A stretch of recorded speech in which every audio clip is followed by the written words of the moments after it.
Assalamualaikum warahmatullahi wabarakatuh, sahabat TIJ, dimanapun kalian berada, semoga kita semua selalu dalam lindungan Allah Subhanahu wa Ta'ala. Salam juga buat para mukibin. Jadi jangan mengedepankan ketidakjujuran, saudara. Kejujuran di depan. Kejujuran itu harus dijadikan sebagai landasan dalam kita melakukan segala aktivitas. Jajarkan kitab-kitabnya, bawa manuskripnya, dan tes DNA, saudara. Jangan dengan emosi, jangan dengan marah-marah. Verifikasi, saudara. Dengan adanya rambut bisa diperiksa, ya ikhwan. Jadi pongkol-pongkol Quraisy ini bisa diketahui. Dan Nabi kemana, dan dia kemana, ya ikhwan. Jadi gini, mereka sekarang mengatakan Wali Songo itu dari Yaman. Kita nggak ada masalah dengan Yaman ya. Tapi dengan gerombolan pendongeng ini, gerombolan pembegal nasab. Begal-begal nasab ini, nasab orang lain diakui sebagai datuk dia. Nah, itu harus dilawan, saudara. Sunan Gunung Jati menikahi ibunya, itu jalur mereka. Nah, dari jalur mereka itu begitu. Dari jalur Kiai Imad, Wali Songo tidak bersambung ke mereka, ke Ba'alawi. Dan Wali Songo tidak menikahi Nyi Rara Santang karena itu ibunya, gitu. Nah, jadi kalian mau percaya mana? Kalau gua sih dari dulu, gua nggak percaya omongan mereka. Buat apa gelar doktor tapi kapasitasnya kayak orang nggak sekolah? Itulah efek salah pendidikan, saudara. Kita nih anak seorang muslim, disekolahkan di sekolah Kristen, ya seperti itu. Kenapa, TJ? Ya Kristen bukan, Islam bukan, bingung kita. Salah pendidikan itu. Kasih apa yang ngasih gelar doktor dia? Cebol. Udahlah, Pak Tua, udah. Pakai pret masuk kuburan lu. Datuk kami yang berjuang demi bangsa ini. Kalau tidak ada habaib, Indonesia tidak akan merdeka, katanya. Hah? Kemerdekaan Indonesia bukan dikasih, saudara. Tidak sama dengan negara-negara lain bekas jajahan Eropa. Kemerdekaan Indonesia itu direbut dengan perjuangan, dengan keringat, dengan darah, dengan air mata, dengan nyawa. Bukan dengan cuap-cuap. Nah, dulu gue dengar si Bahar itu jelmaan atau titisan daripada Bung Tomo. Mana ada Bung Tomo kayak gitu. Pongkol-pongkol jahiliyah kalian. Gitu. Nah, kalau kita lawan, apakah Arab pernah menjajah Indonesia? Yang pernah menjajah Indonesia itu Jepang, Belanda, Portugis. Ya jangan sampai kita dijajah sama Arab. Kita harus belajar kenapa Rasulullah diturunkan di tengah-tengah lautan bangsa Arab. Kenapa Rasulullah diturunkan dari bangsa Arab? Kenapa Rasulullah dilahirkan sebagai bangsa Arab? Kita harus tahu itu kenapa. Karena bangsa Arab pada waktu itu jahiliyah. Setelah Nabi Muhammad ada di tengah-tengah mereka, barulah mulai membuat perubahan. Mulai membuat revolusi. Emang si Rizik orang Arab? Bukan, katanya sih dia orang Betawi. Salah. Orang Padang. Salah. Orang Jawa Barat. Nah, pertama katanya datuknya Tuanku Imam Bonjol. Yang kedua cucunya Pitung. Yang ketiga dia orang asli Jawa Barat. Sudahlah. Nggak terima kalian? Kibin. Limbah-limbah konveksi. Nggak terima kalian? Dato-datonya dulu kan kabur. Ketika negerinya diperangi, ketika negerinya dijajah. Satu persatu kabur, meninggalkan anak istri kampung halaman, orang tua dan segala macam. Datuk-datuk kami dulu datang ke sini untuk berperang melawan penjajah. Datuk-datuk kami dulu datang ke sini untuk mencetak ulama. Seandainya datuk kalian yang datang misalnya ke Aceh ataupun ke Nusantara, pastilah orang-orang sekarang malah jadi penyembah kuburan. Malah menjadi pencinta khurafat. Di Nusantara, saudara, kita nggak pungkiri Indonesia ini bekas jajahan Belanda. Dan suatu bangsa kalau dijajah oleh Belanda, maka orang-orangnya akan dibodohi. Jadi nggak heran kita kalau ada orang-orang bodoh yang mau cium kaki Habib. Padahal datuk kita sudah melakukan perlawanan terhadap Belanda, terhadap Jepang. Nah, makanya penjajahan di atas dunia harus dihapuskan karena tidak sesuai dengan pri kemanusiaan dan pri keadilan, saudara. Datuk kau yang berjuang berdarah-darah siapa namanya? Hah? Datuk kau yang ulama yang mengislamkan orang Indonesia, orang Nusantara siapa namanya? Jangan cuma ngaku-ngaku, spill, bukti, data. Ini jangankan data, bapak aja nggak bisa aku tunjukkan. Kalau seandainya datuk kami hidup dengan khayalan dongeng, maka Indonesia ini tidak akan pernah lepas dari yang namanya Belanda. Saudara. Jangan dibesar-besarkan dongeng. Belajar dari mana kalian? Jepang masuk ke Indonesia yang membuat Belanda kabur. Dan perlawanan dari datuk-datuk kita membuat mereka kabur dari tanah Nusantara ini. Seluruh kerajaan yang ada di Nusantara ini dulu ikut berpartisipasi melawan, mengusir penjajah. Jepang kabur dari Indonesia bukan karena siwak, bukan karena ini, karena itu. Indonesia berhasil mengusir penjajah, disimbolkan pejuang kita itu dengan bambu runcing. Tapi beliau tidak berperang dengan bambu runcing saja, saudara. Itu adalah hal untuk menghancurkan sejarah kita. Di tahun-tahun itu leluhur kita sudah bisa pandai besi. Buat rantai emas dari langit, nggak ada datuk kami yang segila itu. Nggak ada datuk kami yang menghayal muluk-muluk seperti itu. Gua nggak percaya. Omongan kalian dari dulu gua nggak percaya. Walaupun gua masih jadi mukibin, banyak yang bertolak belakang dengan akal sehat gue. Nah. Dulu kan di Aceh digembar-gemborkan perdamaian antara GAM dengan pemerintah Republik Indonesia atas kerja kerasnya Rizik. Karena Rizik telah membuat proposal gitu ya kan.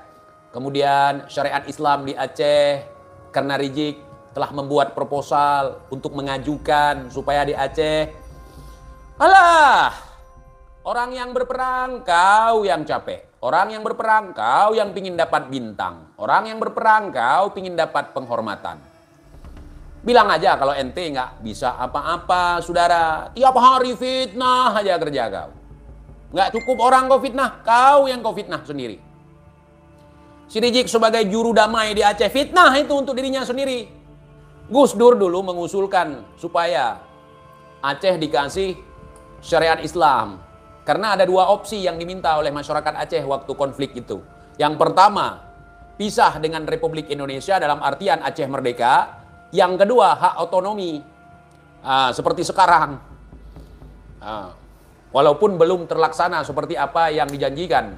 Apa yang menjadi kesepakatan di Helsinki, Finlandia waktu itu. Bukan Rizik, saudara.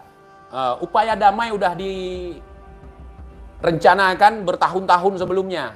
Mereka sengaja membuat sebuah organisasi kemudian dibesar-besarkan sampai besar. Supaya apa? Supaya tidak ada orang yang berani buka suara terkait kebohongan-kebohongan mereka. Kenapa ada persekusi? Itulah upaya pembungkaman. Kasih tahu ke kalian yang belum tahu. Sehingga mereka bebas mengarang cerita. Mereka tak menduga kalau di Aceh ada yang nggak suka sama mereka. Salah satunya gue. Di belakang gue banyak sekali yang nggak suka sama mereka. Sehingga mereka ngarang cerita begini, ngarang cerita begitu. Orang dipikirnya orang Aceh dukung, diam.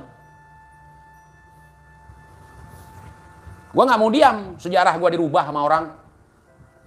Sejarah yang waktu kejadian itu ada kita, masih ada kita. Udah lahir kita, udah besar kita. Contoh Rizik yang mendamaikan. Kenapa moncong Rizik nggak pernah ada di saat perayaan Hari Perdamaian tanggal 16 Agustus? Nih tanggal 16 Agustus Jik walaupun sakit berangkat. Kalau nggak benar kata-kataku dari dulu nggak pernah ada si Rizik diundang. Nah, coba kalian nanti tanggal 16 Agustus kalian tunggu. Nah, Kita peringati Hari Perdamaian antara Aceh, antara GAM dengan pemerintah Republik Indonesia. Setiap tanggal 16 Agustus itu pasti acaranya dibuat. Lihat nanti muka si Rizik ada nggak, muka si Munif ada nggak. Kalau dia yang paling berjasa, maka dia akan dipersilahkan untuk memberikan sepatah dua patah kata. Kalau dari pihak pemerintah yang paling berjasa, Pak SBY sama Yusuf Kala, Pak Yusuf Kala. Nah, perdamaian, gitu. Mulai kapan Cut Nyak pakai jilbab seperti itu? Dulu orang-orang tua kami pakai selendang, menutup kepalanya. Dia punya sanggul di sini. Cut Nyak punya sanggul di sini. Cut Mutia punya sanggul di sini. Pakai selendang sebagai penutup. Nah, yang dibungkus itu, yang dibilang itu foto Cut Nyak asli itu bukan. Itu foto salah seorang istri dari Panglima Polim. Panglima Polim itu banyak di Aceh. Nah, jadi yang masuk ke dalam pahlawan nasional itu satu orang kan. Itu istri Panglima Polim PD itu. Bukan Cut Nyak itu. Bangsawan-bangsawan dulu ada yang pakai di Aceh ya. Ada yang pakai kain gitu, penutup kepala, kain hitam. Ada yang pakai kain songket. Nah, gitu. Yang jelas sanggulnya ada, mereng sanggulnya. Atau di atas di sini, sanggulnya. Kita tanya, Dato ente yang berdarah-darah siapa namanya? Syahidnya di mana? Dimakamkan di mana? Pada pertempuran apa? Tahun berapa? Bingung. Ente kualat, ente adalah PKI, ente adalah ante-ante Belanda. Yang ditanya lain. Yang ditanya lain, yang dijawab lain. Saya udah nonton video yang pembelaan dari Nabawi TV.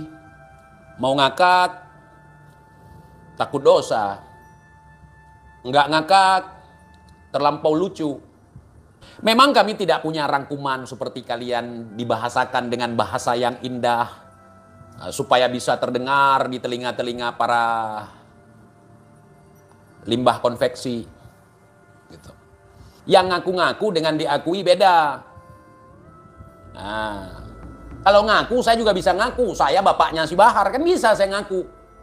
Jangan tanya bukti, jangan tanya data. Saya ini bapaknya si Bahar. Kalau ada yang berani menyakiti si Bahar sama dengan menyakiti saya misalnya.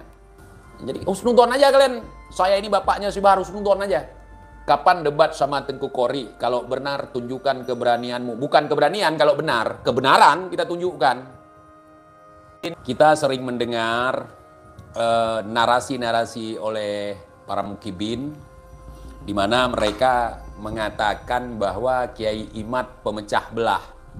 Mari kita tinjau secara detail apakah benar Kiai Imad pemecah belah. Ente udah merasa wali. Siapa ente? Mulai kapan ente ngaku-ngaku wali? Syariat aja belum beres. Mulai kapan? Wali lah kok gitu. Ada kalian dengar kayak gitu? Itu yang ngomong Kiai Imad apa bukan? Nah, itu kiai-kiai yang ada di sekitaran pejabat, yang ada di lingkaran pemimpin, itu kalau dikasih itu Kiai Imad itu. Kalau ada kiai seperti itu, kiai monyet, itu yang ngomong siapa? Kiai Imad. Kalau ada Habib begitu, Habib monyet, itu yang ngomong siapa? Ya monyet sendiri. Saya nggak paham bahasa monyet. Kerak-kerak bersorban. Nah, yang ngomong siapa? Kiai Imad. Yang mengumpulkan orang di Tugu Monas buat ngejatuhin Ahok, biar Ahok nggak maju jadi gubernur ibu kota, ya kan? Itu siapa? Kiai Imad. Yang mengatakan kebangkitan PKI sudah mulai ada, kita wajib waspada, itu playing victim. Seolah-olah dia terzolimi, seolah-olah dia dikriminalisasi. Nah, itu permainan, makanya mereka marah banget ke TIJ karena TIJ bocorin itu. Terus pentingnya Rizik apa? Karena dia bisa menyatukan umat di Monas. 7 juta umat mendukung dia. 7 juta umat kok kalah mulu. Asal ada calon presiden, ya kan? calon gubernur yang didukung sama Rizik pasti kalah. Gitu. Kemudian setelah digadang-gadangkan kebangkitan PKI New Reborn, entah apalah, berapa jumlah PKI yang ketangkap atau yang ditangkap mereka? Ada berapa? Nah, jadi orang itu hanya bisa membuat framingan-framingan. Seolah-olah keadaan tidak baik-baik saja. Sehingga mereka perlu turun gitu. Begitu, saudara. Terus kalau ada yang nggak setuju sama mereka, itu buzzer RP. Orang-orang bayaran. Mau sampai kapan seperti itu, cebol? Udah hentikan aja itu, cebol. Membuat kegaduhan, memprovokasi rakyat, memprovokasi umat, ya kan? Memecah belah umat, memecah belah masyarakat. Nah, itu tidak baik, ya. Kau nanti kalau kayak gitu terus, mati kau itu su'ul khatimah. Nah, kalau membongkar kejahatan kau nggak akan mati su'ul khatimah, insya Allah. Saudara, kita dikriminalisasi, saudara. Kita ini cucu Nabi dikriminalisasi, saudara. Kita ini ulama-ulama pemberani yang sangat ditakuti oleh orang-orang kafir, saudara. Oleh asing. Siapa yang takut sama kau? Gua ditakut-takuti dengan keramat. Kalau kita bahas Rizik nanti kualat kita. Gua nggak takut. Makanya mereka kirim Kibin satu mobil ke rumah gue, nasihatin gue untuk tidak bahas Rizik. Makin menjadi gue. Karena rasa penasaran. Gue orangnya nggak bisa dilarang. Nah, misalnya gini. Ada orang yang sedang membeberkan kebusukan seseorang atau kelompok. Untuk antum-antum yang muhibbin, insya Allah, yang masih mencintai keluarga Nabi, jangan didengar. Mulai kapan? Mulai kapan? Itu suara jangkrik, jangan didengar. Kenapa dia ngelarang? Ada apa nih dia ngelarang? Nah, di situ gue mulai penasaran. Terus gue pelajari. Ternyata nih ada Habib di balik batu, saudara. Nah, jadi kita sekarang kalau dilarang, kita cari tahu. Gitu. Dan cara beragama juga begitu. Kenapa Allah melarang kita memakan babi? Kenapa Allah melarang kita minum minuman keras? Kenapa Allah melarang kita mabuk-mabukan? Kenapa Allah menyuruh kita berpuasa? Untuk kita mempelajarinya, saudara, ketika kita diperintahkan untuk berpuasa, selain puasa itu dapat ibadah, itu juga kita dapat merasakan apa yang dirasakan oleh orang-orang yang miskin, oleh orang-orang fakir, yang mereka tidak bisa makan sehari 3 kali seperti kita, saudara. Masya Allah. Jadi dalam agama itu sesuatu itu bukan nggak didengarkan, kita dengarkan. Kemudian kita cari tahu sedetil-detilnya. Misalnya Kiai Imad membahas tentang nasab gitu. Kita yang belum belajar, kita yang belum tahu, ya cari tahu. Sehingga kita tahu apakah Kiai Imadnya yang salah atau gerombolan ini yang salah. Kalau kita nggak paham lah tanyakan. Jangan koar-koar kayak cebol. Karena dia nggak bisa melawan tesis Kiai Imad, akhirnya membuat provokasi. Saya kasih nama Al-Kaburi, saudara. Nih Jik, kau bilang nih Jik. Kau bilang sama Bahar. Kalau memang nggak punya bukti, nggak usah koar-koar. Si Bahar, Ramadan tahun lalu, sebelum Ramadan, dia mengatakan bahwa ada 3 orang pejabat datang ke rumah dia untuk meminta dia tidak bahas pejabat. Kemudian dibawakan cek kosong.